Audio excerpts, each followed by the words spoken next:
10 বছর আগে ক্লাসের সবচেয়ে সুন্দরী নজর কাড়া মেয়েটাও এখন 2 সন্তানের, কিন্তু সেই রূপ আর নেই।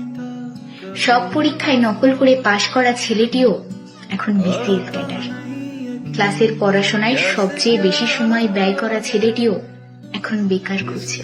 8 বছর আগে ক্লাসের সবচেয়ে অহংকার নিয়ে চলাফেরা করা ছেলেটাও এখন ঋণের বোঝা নিয়ে কোনো মতে বেঁচে আছে। 10 বছর আগে ক্লাসের লাস্টে বসা প্রতিনিয়ত খারাপ রেজাল্ট করা ছেলেটাও এখন ডাক্তারি পড়া শেষ করে ফেলেছে। 5 বছর আগের সবচেয়ে সেরা জুটিটা এখন একজন আরেকজনের ব্লক লিস্টে।